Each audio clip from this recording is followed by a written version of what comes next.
Hello and good afternoon, everyone. This is Ryan Sargent, your host and presenter of God's Purpose for Your Life. Well, thanks for joining today. A video from a few days ago has seen to gain some popularity, and it is about the Book of Enoch. So I will probably touch on that subject again in the future. It's nice to see what gets you guys all riled up. But I did come across some interesting stories from the Bible that I had not heard before. And it's a little more illustrated, mental illustration of a couple, I'd say, kind of spooky stories that demonstrate the power of God and some of the barbarism that's in the Bible as well. I want to share these two stories that I curated for you. I hope you enjoy them. One is about Moses, and the other one is about a Levite who travels into Benjamite territory. So the first one is from Numbers chapter 16, and it's quite bonkers. Tell me what you think. At this point in the story, Moses is leading God's people out of slavery in Egypt and into the land he'd promised them. You'd think this would be an exciting time in the history of Israel, like the days leading up to Christmas, but no. God's people become the equivalent of the most annoying toddler you can think of on a road trip without air conditioning. The people of God are whiners. They grumble about not having the food they used to have in Egypt. They complain about how hot and dry the desert is. They get impatient with how long the trip is taking. Eventually, they turn on Moses, the man God supposedly appointed to lead them. A man named Korah and two of his cronies incite a rebellion. It spreads so far that they entice 250 prominent Israelite men to join their side. Korah calls into question the worship rituals God has given his people and the position of leadership Moses holds. But Moses calls their bluff. He instructs Korah and all 250 of his followers to prepare themselves to appear before God the next morning. Moses' plan? Let God show who the chosen leader was. Dun, dun, dun. The morning comes. No sooner had Moses finished speaking the terms of who does God choose, the great showdown. When the ground opens up beneath Korah and his two main conspirators, swallowing them, their tents, and their families whole, and the ground closes back up around them. There's your answer. God strikes down 250 co-conspirators with fire. Then a plague breaks out, killing 14,000 people before Moses' brother Aaron steps in to stop it. Enough's enough, said Aaron. Guys, knock it off. There's been enough bloodshed. For all the mayhem, there's a lesson in this story that riffs off the themes we find in Noah's, namely that God calls to represent him well, find loopholes within his own people. If anything, the stakes are raised. God cares deeply about how you represent him to the world, especially if you count yourself as one of the family. So check out number 16 if you want to learn a little bit more about what happened there. So now I'm going to get into a story about a Levite, and this Levite, this one might make you a little queasy. It's not for the faint of heart, but we'll see how you take it. And let's jump forward in the timeline of the Bible. God's people finally make it to the promised land. Thank you very much. But without Saul leadership, things descend into like a Lord of the Flies scenario. The Bible literally says that people did whatever they thought was right in their own eyes. Interesting. That worldview reaches a terrifying conclusion in Judges chapter 19. A Levite, a man belonging to the priestly tribe of Israel, married a woman. Good. She wasn't faithful to him and went on the run. He chased her down, but the journey took him far from home. In ancient Israel, traveling outside your home territory was like living in The Walking Dead, if you've ever watched that show. Just replace the zombies with thieves and martyrs. Simply put, you traveled at your own risk. Because the Levite wasn't able to make it home with his wife in a single day, they decided to stay overnight in a city called Gibeah. We'll just say that. I don't know if it's right. Here's the deal. Ancient Israel was divided into 12 tribes, so we know that. Each tribe was supposed to support the others. The Levite lived in the tribal land of Ephraim. Yes, that's right. But the town he stopped in, Gibeah, belonged to the tribe of Benjamin. I know about them. Think about it, like spending the night at a distant cousin's house. It might be awkward and causes you, because you haven't talked since Grammy's funeral, maybe. But you won't fear for your life. God had made it clear that hospitality to strangers and travelers, no matter their tribal background, was an expectation. That night, things took a very dark turn for the Levite. Men from Gibeah violently surrounded the home he's staying in, with an open intent on raping him. And what might be one of the most tragic turns in the Bible, the newly reclaimed wife is thrown to the crowd instead by the Levite. The next morning, the Levite finds her dead on the threshold of his home. All that would be awful enough, except the Levite takes his deceased wife, and the rest of the way home, he proceeds to cut her into 12 pieces and ships those pieces to each of the 12 tribes of Israel. That's pretty intense. In summation, the story paints a gruesome picture of a society that's lost its moorings.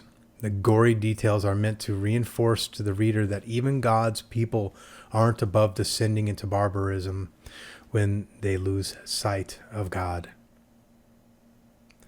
There are layers of heinousness here. The crime of Gibeah, committed by God's people against God's people, is awful, but the reaction of the Levite isn't much better. The bottom line is the people of God, both the common man and the priestly class, have completely lost the plot about what it means to represent God to the world. I imagine he did not look down on them very well after this. If you actually want to read about it yourself, it's in Judges chapter 19 through 21. You know, this reminds me of something I heard the other day, very eloquently spoken and profound quote from a woman who was explaining how when God wanted to create the fish, he breathed it into the sea. When he wanted to create the trees, he spoke their existence into the land. So he made fish by speaking it into the sea. He made trees by speaking it into the land. But he made God, or he made man, by speaking to himself. So what happens when you remove a fish from the sea? It dies. The same as if you were to remove a tree from the land, it would also perish. But what happens when you remove a man from God? Imagine the man would die in spirit, eventually just kind of decay away, and evil will take him over, and that's when they become extremely vulnerable to the works of Satan. Be very mindful of how you communicate with God. You want to honor him, and it's how you represent him on this earth that truly matters. Let's be grateful of our creation. Let's honor God by honoring one another. And don't chop your wife up into 12 pieces and send her off to the rest of your family. That's just not something that would honor God. Jesting. So there's one more story, and I'm going to get into it tomorrow. I curated it. It's about Saul. Poor guy. Saul had a, he was very impatient and temperamental. That's all I can really tell you about him right now. I'm sure you know the story of him. The Philistines had surrounded his kingdom, and he wasn't patient. And he went ahead and, instead of waiting for people to arrive that were anointed by God to prophesize, he went ahead and took the initiative and made very hasty decisions on his own, and God did not look down. God frowned upon that very heavily. So we'll talk about that tomorrow. There are a few more stories that I find pretty interesting in here, so I'm going to cover them with you all. Aside from that, let's go ahead and get started with today's reading. wearing my favorite church shirt. This is the shirt that I got when I was baptized. And it's a medium, and it fits very small now. It wasn't very tight on me when I got baptized in 2021. And now I realize I'm not a medium anymore. So hard work pays off at the gym, I guess. Today is June 12th.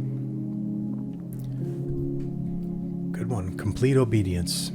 If anyone serves me, he must follow me. If anyone serves me, the Father will honor him. John chapter 12, verse 26. True obedience to God means doing what he says, when he says, and how he says, as long as he says, until what he says is accomplished. Unfortunately, this concept is sometimes lost on us. We can rationalize partial obedience, which is actually disobedience to the point of missing God's best blessings. So if you're wondering why sometimes, though you try and try, your life still doesn't work out, the answer could be how submitted you are to the Lord and his purposes. If you're experiencing spiritual frustration, there may be an area of disobedience in your life that you have not addressed. Perhaps God has asked something of you, and in response you've ignored him or done only part of what he requires in your timing and way rather than his. Consider your ways carefully. Is there a particular area in your life that the Lord is continually bringing to your attention? When you go to him in prayer, does this same issue surface repeatedly? When you go to him in prayer, does the same issue cause you continual problems in your life, even though you're asking for guidance? If the Lord addresses something in you, don't continue doing it your way instead of his. Submit to him, because when you do, everything else will fall into place. There are things I know I'm doing wrong, and I haven't been fully obedient to him in this manner, because it makes perfect sense here. If you're having to pray about the same thing over and over again with him, then there's some area of your life where you haven't listened to him fully, and you're not obeying him. You're not taking every single step and doing it the way that he has proposed to you that it be done. Yeah, we all fall short of God's grace. It's not like we are all going to get it right the first time. We weren't born professional Christians. We were born children of God, and like every child, we have to learn in life. We have to learn everything from the ground up. You don't just jump in. I mean, there are some prodigal people out there that can seem to jump right onto something like a piano or guitar and play it, but life is not that way. You don't jump right into life and know it all. Some teenagers might like to think they do, but as children, we must learn from the ground up, and it's through obedience. We start as children and become obedient to our parents, but we must first be taught by our parents to be obedient to God first, because if God is working through us as parents, well, teaching your children how to be obedient to you should be no issue. Now let's pray. Jesus, I want to obey you. Reveal where I have fallen short so I may submit to you completely. Amen. God bless you all. Have a great day.